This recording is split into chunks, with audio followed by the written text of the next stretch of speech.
नड्डा शाह के साथ BJP core committee की बैठक होने जा रही है। मीटिंग के बाद बीजेपी उम्मीदवारों के नामों का ऐलान कर सकती है। दूसरी लिस्ट जो है, बचे हुए 41 जो उम्मीदवार हैं बीजेपी के, उनके नाम का ऐलान हो सकता है। ये इस वक्त की बड़ी खबर। मीटिंग के बाद उम्मीदवारों के नामों का ऐलान हो सकता है। दिव्या, इस खबर पर क्या है आपके पास जानकारी?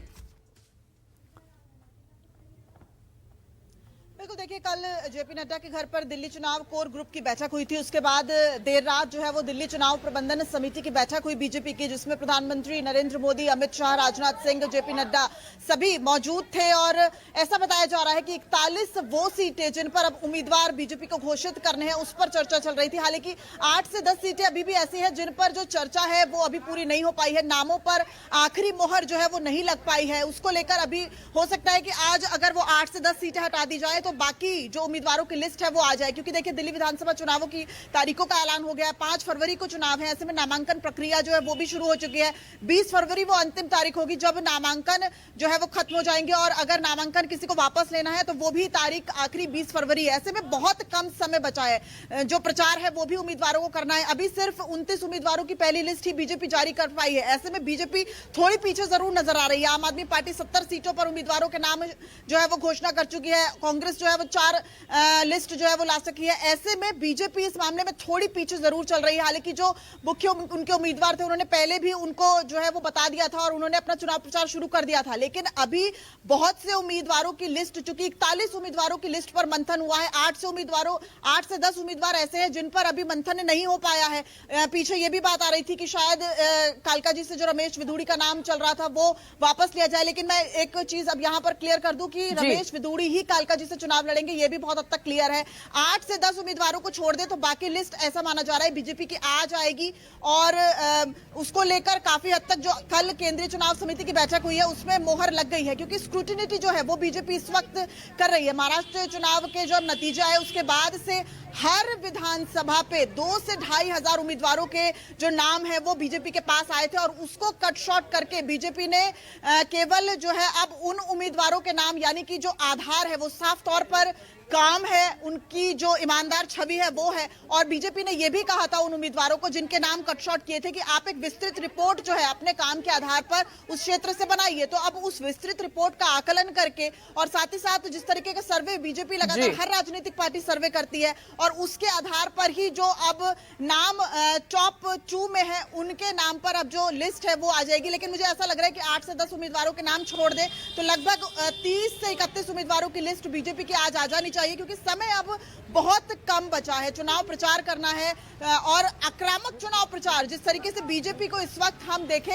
एक आक्रामक चुनाव प्रचार करती नजर आ रही है। उसकी एक बड़ी वजह यह भी है कि बीजेपी 31 साल का जो उसका सूखा है वो खत्म करना चाहती है, और इस बार आम आदमी पार्टी को कड़ी टक्कर देती नजर आ रही है। दिव्या, पल्लवी, आप दोनों बने रहे। एक और बड़ी खबर का हम रुख कर रहे हैं। दिल्ली चुनाव में आज गृह मंत्री अमित शाह का शंखनाद है। प्रधानमंत्री नरेंद्र मोदी के बाद गृह मंत्री अमित शाह शंखनाद करने जा रहे हैं। झुग्गी बस्तियों के प्रधानों से मुलाकात के साथ ये शंखनाद होगा। जवाहरलाल नेहरू स्टेडियम में ये मुलाकात होगी। दिव्या, तो सीधा जो नजर है बीजेपी की वो झुग्गी क्लस्टर वोट बैंक पर है, क्योंकि ये किसी भी पार्टी को सत्ता में लाने का दम रखते हैं।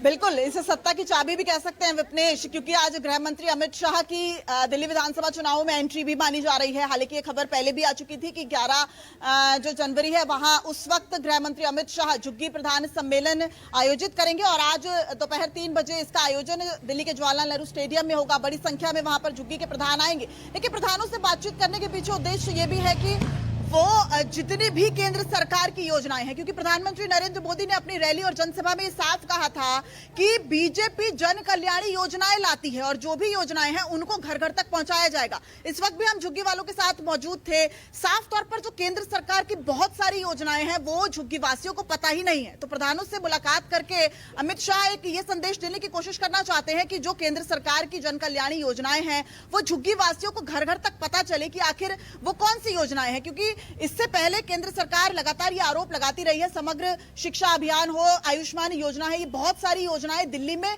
लागू नहीं होती और उसके पीछे वो दिल्ली सरकार को जिम्मेदार ठहराती है। इससे पहले बीजेपी में ये नहीं कहूंगी कि झुग्गी वासियों के लिए अभी प्लान लेके आई है। पिछले 6 महीने से झुग्गी वासी जो आम आदमी पार्टी का कोर वोट बैंक है, कोर वोटर है, उसमें सेंध लगाने की एक बड़ी कोशिश बीजेपी कर रही है। झुग्गी रात्रि प्रवास की बात की जाए, झुग्गी विस्तारक कार्यक्रम की बात की जाए, ये सब ऐसी योजनाएं हैं, ये सब ऐसे अभियान है बीजेपी के जिसको लेकर झुग्गी वासियों के दिल में जगह बनाने की कोशिश बीजेपी कर रही है। बीजेपी के बड़े सांसद, केंद्र सरकार के मंत्री, राज्य के मंत्री ये रात भर जो है झुग्गी वासियों के साथ रहे हैं, रात्रि वहां पर उन्होंने उनके साथ बिताई है, उनके साथ खाना खाया है, जाना है उनसे कि आखिर उनकी दिक्कतें क्या हैं, यानी कि उस कोर वोट बैंक में सेंध लगाने की कोशिश कर रही है। इस वक्त देखिए दिल्ली विधानसभा चुनावों की तारीखों का ऐलान के बाद अब समय कम बचा है, ऐसे में हर वो राजनीतिक पार्टी जो कि मुख्य है, बीजेपी और आम आदमी पार्टी में मुख्य मुकाबला दिख रहा है, हालांकि त्रिकोणीय मुकाबला है, लेकिन वोट बैंक में सेंधमारी ये एक बहुत जरूरी बिल्कुल। और दिव्या, इन झुग्गी क्लस्टर लोगों के पास घर होता तो झुग्गियों में नेताओं को रात बिताने की जरूरत महसूस नहीं होती।